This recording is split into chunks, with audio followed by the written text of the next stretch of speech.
Ay, tawagin na natin ang ating unang contender mula sa Metro Manila na si Dasu Flores! Ang ganda ng Unique yung pangalan, name, ha? ah. Dasu. Nickname ba yun? Real name ko po. Real name? Yes. Saan po nang galing yung Galing. pangalan niyo? Ang name ng father ko is Danny, the name ng mother ko is Susan. Ano pinagkakabalan mo, Dasu? Isa po akong bandista. Ayan. Bandista. Gano'n katagal bilang member ng isang band? Nasa 3 years na po actually. 3 years. 3 Ano to bang 5 tugtugan nyo dyan sa... Ay, ano muna pangalan ng band nyo? Next page. Binabati ko po yung Next next page. Next Oh, page. next, may please po yun. Next page, please. Wala.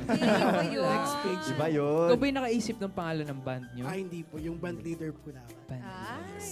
Pero ikaw ba, bukod sa iyong band, meron ka bang pinagkakaabalahan o trabaho? Wala, yun na po. Yun na Full-time po. talaga full-time. Pero dati bago ka magkaroon ng maging full-time sa iyong band, anong ginagawa mo?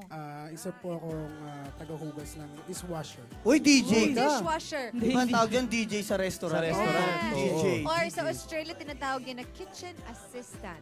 Uy, Yes. gaano na po ba katagal kayo naging kitchen assistant? For 1 year din actually. One Matagal din year. yung 1 year. Dito po ba yon yung work niyo na yon? Sa Quezon City. Quezon City. Kasi, Kuya Dasu, kapag ba ikaw ay dishwasher, ano lang, pure na mga hugasin lang yung ginagawa mo? Actually, all around. All din. around, di ba? All Taga-saing around, kaya din. Correct. Oh. Kitchen assistant Oh. talaga. Tawag. Kasi dati, i-share ko lang sa'yo, hindi ko alam yung gagawin ko sa Australia. Gusto ko maging chef dati. Pero sabi ko, kailangan ko mag-aral. Ay, alam ko na gagawin ko. Sisimulan ko sa ilalim, ng kitchen assistant dishwasher dong. Tapos, kasi gagawin ka, ikaw Lahat. taga Helper hiwa, talaga. di ba? Oo. Pag absent ang chef, minsan, ikaw na magluto niyan dong.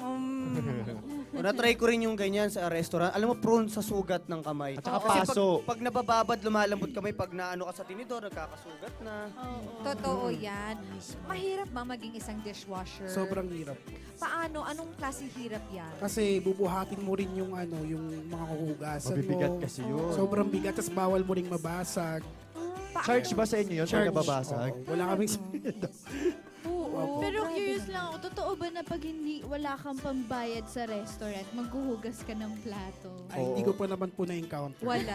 May Alam ko kasi ganon. pag, Hindi alam ko na kasi uso pag ikaw yun. yung dishwasher, ipapanalangin mo na merong hindi makapagbayad for that day Oo. para sa'yo mag... Totoo ba yun? May nangyari ng ganun sa Hindi ko restaurant? pa naman po na-encounter Wala so far. pa naman. Nakakatawa yun. Pero bukod doon, sa pagiging dishwasher, meron ka pa ba ibang naging work? Sa factory naman po ng Siopaw. Shopa. Anong ginagawa mo dun? Tagalagay ng, yung nga sa ilalim, yung papel. Papel. Tsaka yung tinta. Tsaka yung tinta kung bola-bola Tinta, o yes. asado. Food color ba yung ginagamit Food ko? color. Oo, Food yun naman color. pala. Paano nilalagay yung papel sa ilalim? Actually, galing nga siya mismo sa may makina, then Oo. ilalabas siya. Tapos, pagkabagsak niya, dapat andun na yung papel. Ay, para kasi didikit Ready. na dapat didikit agad. Pero ito, Dasu, may tanong ako. Magkaalaman na tayo. Opo. Oo. Totoo bang pusa ang laman ng siopaw? Hindi po, aso po siya. Oy, masama! Oy! Joke lang po. Ang dami nag-reaction sa aso. Sa amin kasi sa Bulacan, karton ang laman. Karton.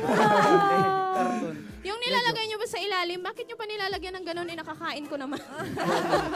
Dapat na sa loob na lang Hindi na din. natatanggal, di ba? Pero para totoo sa daw po para ba? saan yun? Sa ilalim.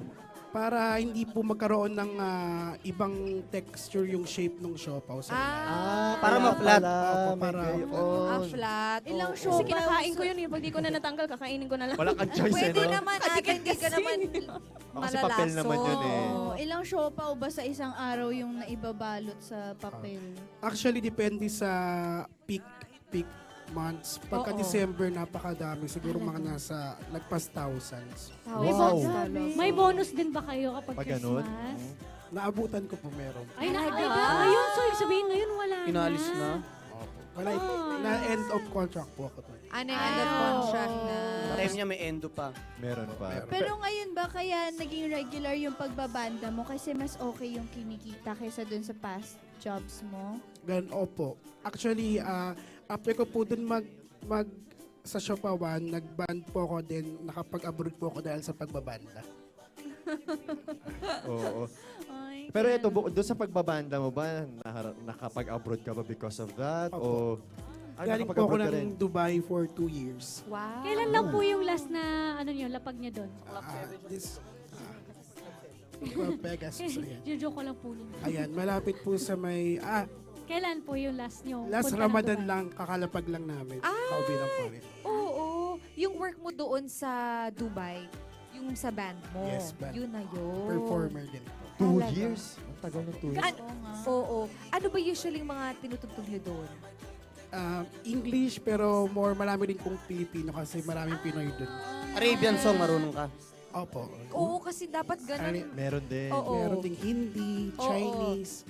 Correct. Malakas bang mag-tip ang mga Pilipino sa Dubai? Oo, mas galante dun. Wow. Kaysa, Sama mo natin naman kababayan kami, doon. Minso. Oo nga, para may rap. May barkada akong singer sa Dubai, nakapag-uwi ng 6 na camel, nandun sa kanila ngayon. Grabe! Tip lang yun, Bawal tip. yun. Hindi kayo Tip lang yun, yung tip. amen. Hoy, since nag-work ka sa ibang bansa, sino yung mga pamilya or family members na naiwan dito? lahat sila actually.